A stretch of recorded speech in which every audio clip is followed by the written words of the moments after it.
بسم اللہ والصلاۃ والسلام علی رسول اللہ وبعد۔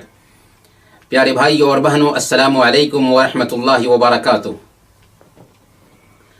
پروگرام انوار رمضان میں آپ سب کا استقبال ہے۔ کچھ لوگوں کی عادت ہوتی ہے اپنی عبادت کا ڈھنڈورا پیٹنے کی۔ میں نے اتنی مرتبہ قرآن ختم کیا، میں نے اتنے صدقے کیے، میں نے یہ کیا، میں نے وہ کیا۔ غلط ہے، ایسا نہیں ہونا چاہیے۔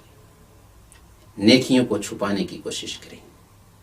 ایک حدیث سنیے، ایسی حدیث ہے کہ اس حدیث کو بیان کرنے والے راوی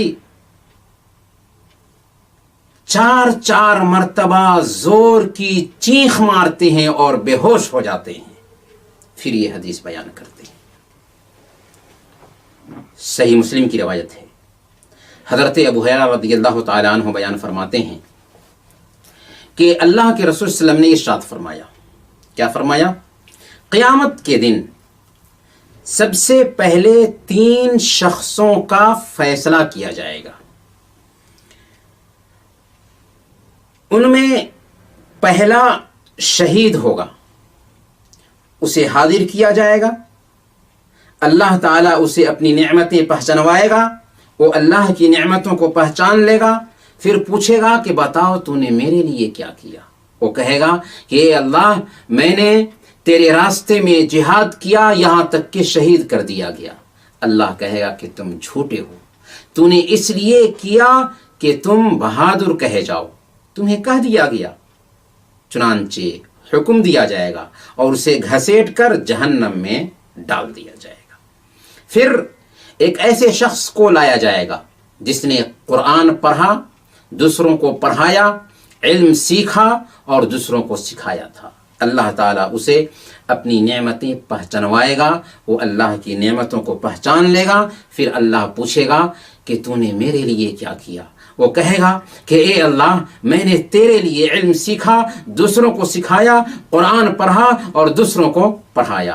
اللہ کہے گا کہ تم جھوٹے ہو، تو نے اس لیے علم سیکھا کہ عالم کہے جاؤ، اس لیے قرآن پڑھا کہ قاری کہے جاؤ۔ پھر اللہ تعالیٰ حکم دے گا اور اسے گھسیٹ کر کے جہنم میں ڈال دیا جائے گا۔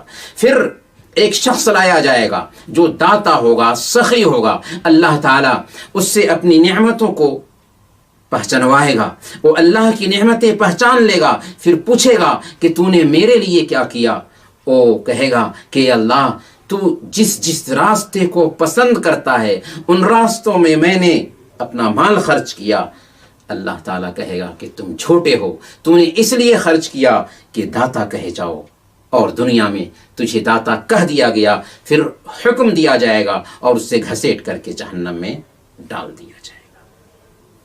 یہ شہید، یہ عالم اور قاری اور یہ داتا اور سخی کتنا اچھا کام کر رہا تھا، لیکن اس کے اندر ریاکاری آئی، جس کی وجہ سے ایسے لوگوں کے ذریعہ جہنم کو سلگایا جا رہا ہے۔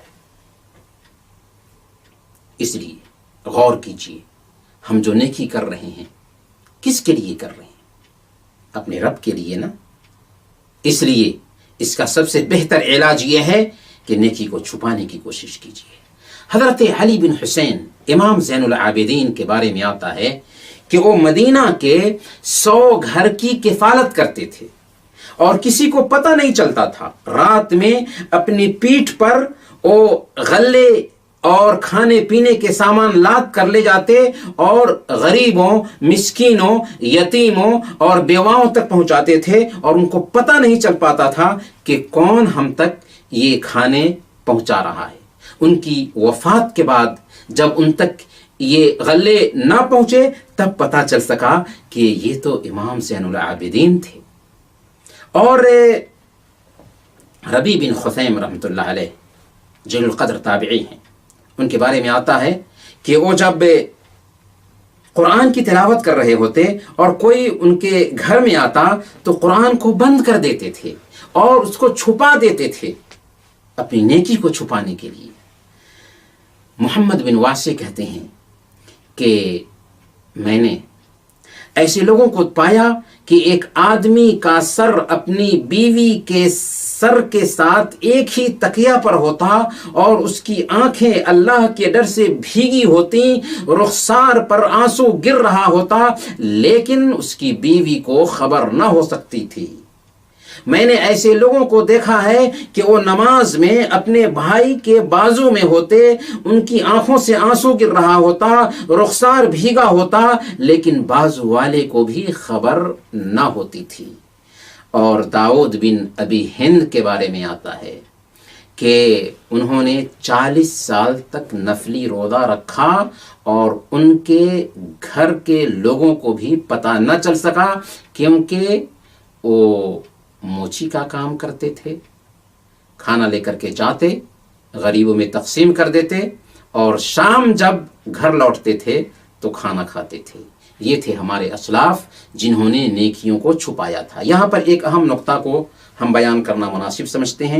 اگر مقصد نصیحت اور رہنمائی ہے تو نیکی کو بیان کرنے کی گنجائش پائی جاتی ہے۔ مثال کے طور پر اپنے بچوں کی تربیت کرنا چاہتے ہیں تو اپنی نیکی کو بیان کر سکتے ہیں تاکہ وہ بھی ایسا ہی کریں۔ امام ابو بکر بن عیاش رحمۃ اللہ علیہ کہتے ہیں کہ انہوں نے اپنے بچوں کو نصیحت کرتے ہوئے، یعنی ان کا خود عمل بیان کیا جا رہا ہے کہ انہوں نے اپنے بچوں کو نصیحت کرتے ہوئے کہا تھا کہ میرے بچوں، اس کمرے میں تم اللہ کی نافرمانی سے بچنا، کیونکہ میں نے اس میں بیٹھ کر 12,000 مرتبہ قرآن ختم کیا ہے۔ اس لیے اپنے عملوں کو چھپائیں اگر ہم اللہ سے اجر لینا چاہتے ہیں تو۔ وصلی اللہ علی نبینا محمد وعلی آلہ وصحبہ اجمعین۔